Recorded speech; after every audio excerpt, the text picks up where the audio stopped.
গণতান্ত্রিক রাজনৈতিক সরকার প্রতিষ্ঠার জন্য আমাদের প্রতিনিধিত্বশীল জাতীয় সংসদ প্রতিষ্ঠার জন্য যত দ্রুত সম্ভব গণতান্ত্রিক প্রক্রিয়াকে ত্বরান্বিত করুন এবং সেই দায়িত্ব বর্তমানে বাংলাদেশের মানুষ গণ অভ্যুত্থানের মধ্য দিয়ে অন্তর্বর্তীকালীন সরকারের প্রতিষ্ঠার মধ্য দিয়ে তাদের উপরে ন্যস্ত করেছে এবং আমরা এখন যদিও এ নিয়ে তাদের পক্ষ থেকে আশ্বস্ত হয়েছি যে তারা ডিসেম্বরের মধ্যে জাতীয় সংসদ নির্বাচনের জন্য তাদের সমস্ত কর্মকাণ্ড সাজাচ্ছেন, কিন্তু সেই কর্মকাণ্ডগুলো প্রকাশিত নয়। সেই কর্মকাণ্ডগুলো জনসমক্ষে প্রকাশিত এবং দৃশ্যমান হতে হবে যে আমরা আসলেই সেদিকে যাচ্ছি কিনা।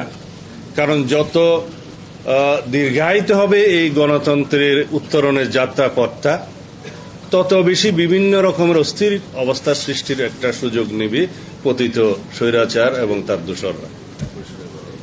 সেই সময়টা যাতে দীর্ঘায়িত না হয় সেটাই হচ্ছে আমাদের প্রস্তাব। এখন অনেকেই বলে, আমি বিভিন্ন পত্রিকার বিভিন্ন রিপোর্টে সোশ্যাল মিডিয়াতে পত্রিকা দেখি যে ওনারা শুধু নির্বাচন করছেন এবং সংস্কার ছাড়া নির্বাচন। সংস্কার তো আমরা চাই, আমরাই সবচাইতে আগে সংস্কার প্রস্তাব দিয়েছি। 2023 সালের 13ই জুলাই 31 দফার সংস্কার প্রস্তাবনা আমরা দিয়েছি। তখন এই সরকার কিভাবে যাবে আমরা জানতাম না। আমরা প্রস্তাব দিয়েছি ফ্যাসিবাদের পতনের পরে আমরা যারা ফ্যাসিবাদ বিরোধী সংগ্রামে লিপ্ত আছি, ফ্যাসিবাদ বিরোধী গণতান্ত্রিক সংগ্রামে আমরা যদি জয়ী হই, তাহলে আমরা সবাইকে নিয়ে সেই সংস্কার প্রস্তাবগুলো বাস্তবায়ন করব। একটি সমৃদ্ধ গণতান্ত্রিক রাষ্ট্র বিনির্মাণের জন্য সমস্ত রাষ্ট্রীয় কাঠামোগুলোকে আমরা গণতান্ত্রিক সংস্কার করব। তো সুতরাং আমাদেরকে যদি বলা হয় যে সংস্কার শেষ করে আপনারা নির্বাচনে আসবেন, সংস্কারের প্রধানতম প্রস্তাবক তো বিএনপি। জাতির সামনে আমরাই সেটা প্রস্তাব আকারে দিয়েছি অনেক আগে, এবং সেই সংস্কার প্রস্তাবগুলোর সাথে বর্তমান যে সংস্কার কমিশনগুলোর রিপোর্ট আছে তার মধ্যে হয়তো কিছু এদিক ওদিক থাকতে পারে, কিছু মিল আছে, কিছু অমিল আছে। সেই বিষয় নিয়ে আলাপ আলোচনা আমরা কন্টিনিউ করতে পারবো, আলাপ আলোচনা চলবে, কিন্তু সেই আলাপ আলোচনাকে আমরা সমাপ্ত করে তারপরে যদি বলি যে নির্বাচন হবে, সেটা তো আনসার্টেন ব্যাপার।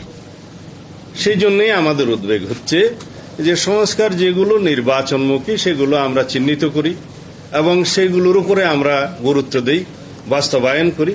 যে সমস্ত সংস্কার প্রস্তাবগুলো নির্বাচনের জন্য আমাদের আগে বাস্তবায়ন করা দরকার, সেটার ভিতরে একটা জাতীয় ঐক্যমত সৃষ্টি হোক এবং সেগুলো আমরা বাস্তবায়ন করি এবং আমরা একই সাথে নির্বাচনের প্রস্তুতি সহ নির্বাচনের রোডম্যাপ আমরা প্রদান করি এবং তার প্রেক্ষিতে জাতি আশ্বস্ত হোক, জাতির মধ্যে একটা অস্থির ভাব আছে সেটা চলে যাক এবং অর্থনীতির অস্থিরতা চলে যাক, অর্থনীতির সমস্ত সরবরাহ ব্যবস্থা যেন নিশ্চিত হয়। এই প্রস্তাবগুলো আমরা দিয়েছি, কিন্তু এখানে আমাদের যত দিন যাচ্ছে তাতে আমাদের মনে হচ্ছে যেন গণতন্ত্রের উত্তরণের এই যে যাত্রাপথ, এইটাকে যেন আরো বেশি দীর্ঘায়িত করা যায়, সেজন্য কিছু কিছু কৌশল প্রণয়ন করা হচ্ছে। সেটা থেকে যেন আমরা বিরত থাকি, সেই আহ্বান সংশ্লিষ্ট সকলকে জানাচ্ছি। জনগণের একটা দাবি বলে আমি আমার বক্তব্য শেষ করতে চাই। বাজারের অবস্থা ভালো নয়, দ্রব্যমূল্যের ঊর্ধ্বগতিতে মানুষের নাবিশ্বাস। আমরা যদি শুধু বিভিন্ন রাজনৈতিক তত্ত্ব ঘাঁটি আর মানুষের পেটে যদি ভাত না থাকে, দ্রব্যমূল্যের ক্রয় ক্ষমতা যদি তাদের না থাকে এবং তাদের আয়ের সাথে যদি তাদের ক্রয় ক্ষমতার কোনো সঙ্গতি না থাকে, পারচেজিং ক্যাপাসিটি কমতে তলানিতে যায়, তাহলে মানুষ সরকারের সমস্ত ভালো কর্মকাণ্ডকেও কিন্তু তারা সমালোচনা করবে। এটাই নিয়ম।